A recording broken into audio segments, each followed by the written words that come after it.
welcome to my channel. Jangan lupa subscribe ya. 6 bulan menjadi janda, akhirnya Niken resmi menikah dengan Indra. Ia tidak peduli bagaimana pendapat orang tentang dirinya, karena pasti banyak yang menganggap dirinya janda gagal. Belum genap setahun hidup sendiri, sudah menikah kembali dengan orang lain. Setelah menikah, mereka tinggal di rumah Niken, karena wanita itu tidak mau meninggalkan anak-anak. Hanya saja Niken dan Indra tidak menempati kamar utama. Mereka memilih kamar yang dulunya digunakan untuk kamar tamu. Sekarang Niken juga memiliki asisten rumah tangga khusus untuk bersih-bersih, yang datang pagi pulang sore. Alasan utamanya karena ia tidak mau masuk ke kamar lamanya, meskipun untuk sekedar bersih-bersih. Niken sedang memasak sarapan di dapur saat tangan melingkari perutnya. "Masak apa sih istriku ini?" tanya orang itu, sambil mengecupi puncak kepala sang istri. "Oseng telur buncis sama ayam kecap. Kamu doyan gak?" "Apa sih masakan kamu yang gak aku makan? Masakan kamu selalu paling enak." Pagi-pagi muji. "Ada maunya gak nih?" "Enggak dong. Istri itu wajib dipuji, biar selalu happy." "Aku gak mau, istriku stres gara-gara kurang pujian dari suaminya." So sweet, pagi-pagi udah adegan 18 plus aja nih mama sama papa," ledek Naura yang sedang mengambil minum di kulkas. "Wajib dong Ra, biar mama kamu gak misu-misu nanti di kantor." "Is, apaan sih kalian berdua? Udah sana pada mandi, nanti kalian selesai mandi pas sarapannya jadi." "Oke, cium dulu," rayu Indra. "Kamu gak malu itu sama anak gadis?" Indra pun tertawa, begitu juga dengan Naura. Papa sambungnya memang memiliki selera humor yang tinggi. Hal itu akhirnya juga menular kepada anggota keluarga yang lain, termasuk Niken. Pemandangan yang sangat tidak enak dilihat bagi Farhan, harus dilihatnya setiap hari. Mantan istri yang masih sangat dicintainya bermesraan dengan suaminya di depan matanya. Ingin rasanya menghajar lelaki bernama Indra itu, namun ia sadar, siapa dia? Dia tidak lebih dari partner kerja dan partner membesarkan anak. "Aduh ya, udah gak usah dilihatin kayak gitu," sindir Naura saat melihat sang ayah memperhatikan mama dan papanya dengan intens. Farhan dan Naura sedang berada di dalam, sementara Niken dan Indra berada di ruang tamu kantor. "Kamu sih bukannya jadi supporter ayah, malah jadi supporter pria itu." "Hus, ayah, pria itu udah jadi papa Naura sekarang. Harusnya kalian ada di pihak ayah." "Enak saja, jangan pancing Naura buat bahas yang dulu-dulu ya. Ayah kesepian, nak." "Ya udah sih, sana nikah lagi. Jangan sampai keduluan Naura." "Emangnya kamu udah punya calon?" "Rahasia, nanti deh kalau Naura udah butuh ayah buat jadi wali Naura kenalin." Hubungan ayah dan anak itu sekarang memang sudah mencair. Meskipun mulut pedas Naura selalu saja mengeluarkan sindiran-sindiran tajam untuk sang ayah.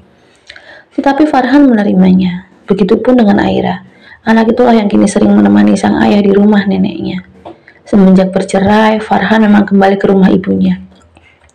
Ia dan Niken memang tidak meributkan harta. Harta mereka miliki seutuhnya milik Naura dan Dwira. Hanya pendapatan kantor yang semenjak mereka bercerai akhirnya dibagi menjadi 4. Untuk Farhan, Niken, Naura, dan Dira. Di tempat berbeda, seorang wanita yang kini terlihat sangat kurus sedang meratapi takdirnya. Semenjak Nadia bercerai dengan Farhan, Robi memang benar-benar menikahinya kembali.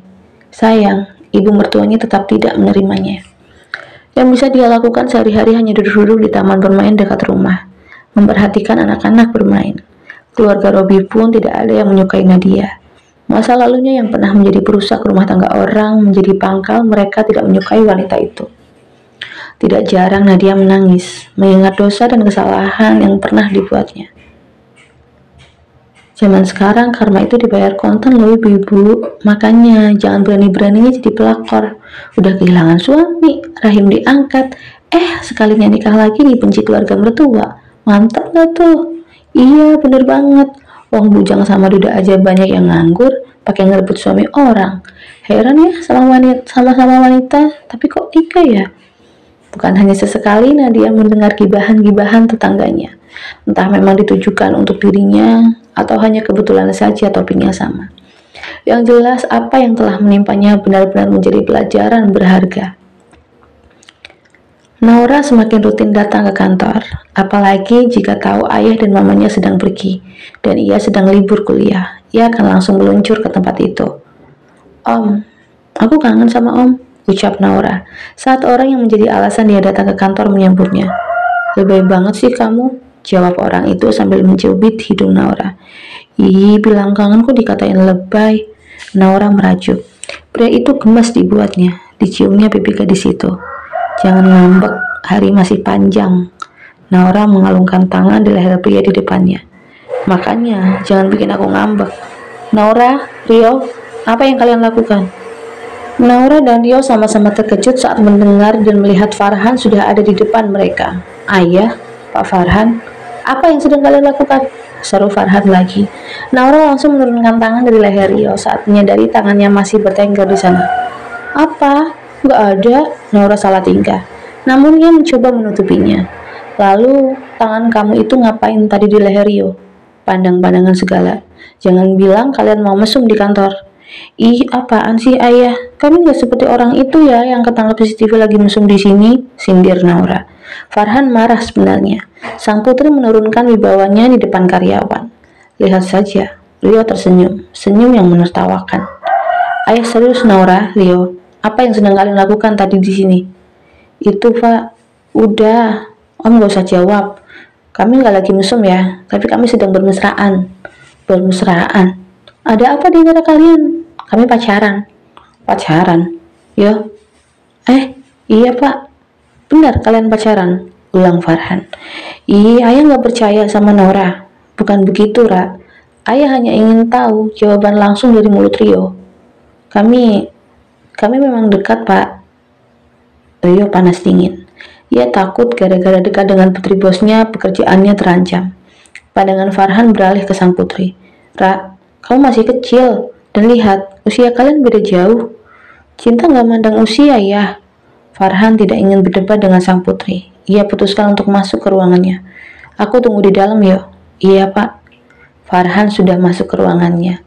Ria memandang Naura dengan senyum yang dipaksakan. Om mau nemuin ayah?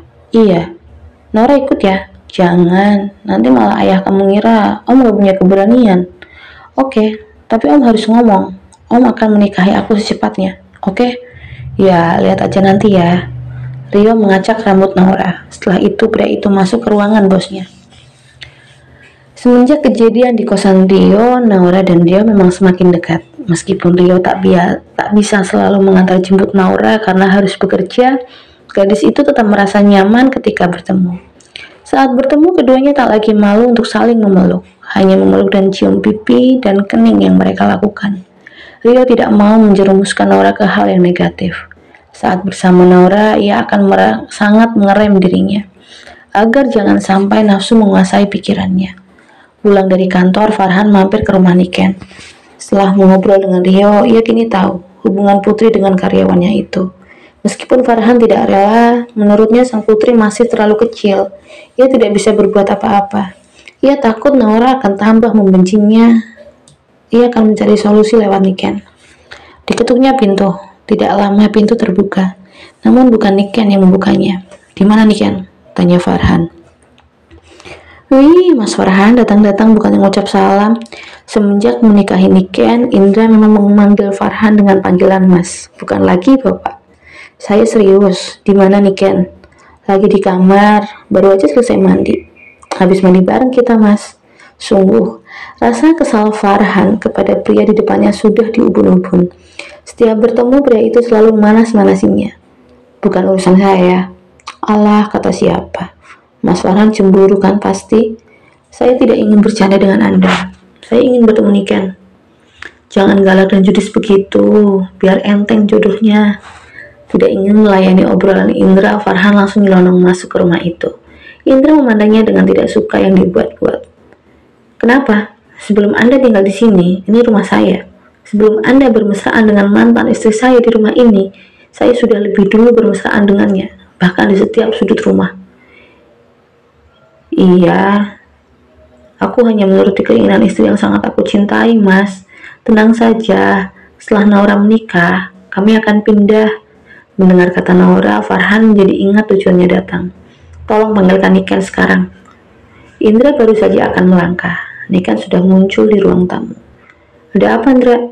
Oh, ini sayang. Ada ayahnya anak-anak. Telinga Farhan semakin panas. Selalu saja Indra mencari celah untuk membuat hatinya mendidih. Oh, ada apa mas? Setelah menikah dengan Indra, Niken kembali memanggil Farhan dengan mas, sebagai caranya menghormati yang lebih tua. Sedangkan kepada Indra, dia hanya memanggil nama. Pria itu yang memintanya. Ia ingin rasa persahabatan di antara mereka tetap terasa. Wanita itu duduk di sofa yang berbeda dari yang Farhan duduki. Indra duduk di sebelah sang istri. Aku ingin menceritakan tentang Naura.